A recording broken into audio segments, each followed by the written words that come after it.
যাদের হৃদয়ে বড় জ্বালা, ফ্যামিলিতে সুখ নাই, শান্তি নাই, তারা হৃদয়ে প্রশান্তি আনতে চাইলে এতিমখানায় যাবেন, এতিমের মাথায় হাত বুলিয়ে দিবেন, এতিমের মুখে খাবার তুলে দিবেন। আপনার হৃদয়টারে নরম করে দিবে কে? আল্লাহর ঘর মসজিদে যাবেন, নিজ হাতে মসজিদটারে একটু পরিষ্কার করে দিবেন, আপনার জীবনটারে উজালা করে দিবে কে? তাহলে এগুলো করার মাধ্যমে আমরা মসজিদের আবাদ করতে চাই।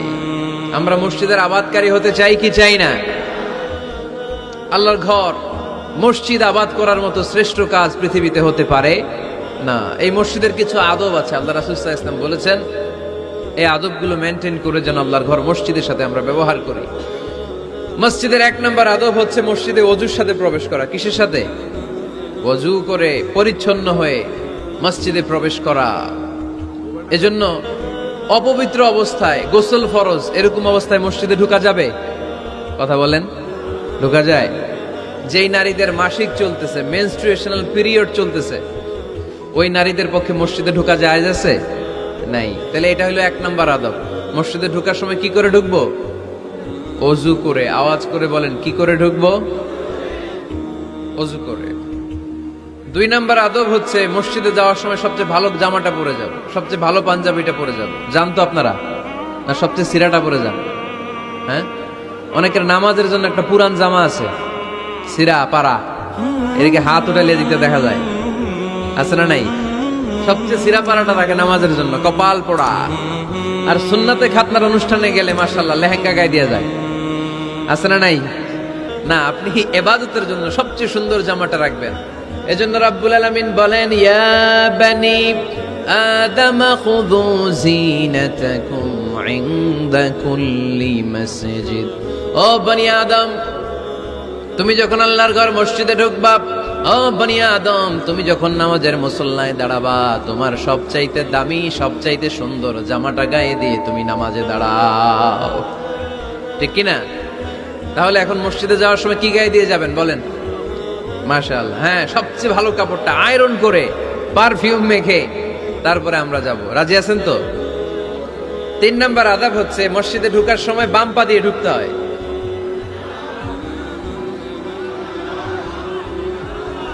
কোন পা? আরো জোরে। মসজিদে যখন ঢুকবেন ডান পা দিয়ে ঢুকবেন, আর দোয়া পড়বেন, আউযু বিল্লাহিল আযীম ওয়া বিওয়াজহিল কারীম ওয়া সুলতানিহিল কদীম মিনাশ শাইতানির রাজীম। বিষ্ণু সাল্লাল্লাহু আলাইহি ওয়াসাল্লাম বললেন, যে ব্যক্তি মসজিদে ঢোকার সময় এই দোয়াটা পড়বে, শয়তান আফসোস শুরু করে, সে বলে, হায় হায়, আজকের দিনের জন্য, সারা দিনের জন্য তো তুই আমার ওয়াসওয়াসা থেকে বেঁচে গেলি, আজকের সারা দিনের জন্য তোরে আমি হারালাম, আজকের সারাটা দিন আল্লাহর পক্ষ থেকে প্রোটেকশন নিয়ে তুই বেঁচে গেলি, আজকের জন্য যা, কালকে তোরে আমি ধরবো। এজন্য এই দোয়াটা পড়ার দরকার আছে না? আউযু বিল্লাহিল আযীম ওয়া বিওয়াজহিল কারীম ওয়া সুলতানিহিল কদীম মিনাশ শাইতানির রাজীম। চারটা বাক্যের দোয়া। এই দোয়াটা পড়বেন, তাহলে ওই দিনের জন্য শয়তানের ওয়াসওয়াসা, টেম্পটেশন, প্রভোকেশন থেকে আপনি আল্লাহ তাআলার প্রোটেকশনে চলে গেলেন। সুবহানাল্লাহ পড়েন। তারপর আল্লাহর হাবিব বললেন, ঢোকার আগে আমারে সালাম দাও। পড়বেন, আসসালামু আলাইকা আইয়ুহান নাবিয়্যু ওয়া রাহমাতুল্লাহি ওয়া বারাকাত। এই দুইটা জিনিস যখন করে ফেললেন, তখন ডান পা দিয়ে পড়বেন, আল্লাহুম্মা আফতাহ লি আবওয়াবা রাহমাতিক। সুবহানাল্লাহ পড়েন।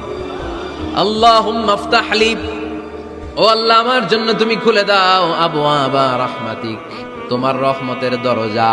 তার মানে মসজিদে ঢুকলে রহমত পাওয়া যায় কি যায় না? মসজিদে ঢুকলে পাওয়া যায় রহমত, মসজিদের বাইরে রহমতের কথা আল্লাহ বলে নাই। মসজিদের ভিতরে রহমত। কোথায় রহমত? কোথায়?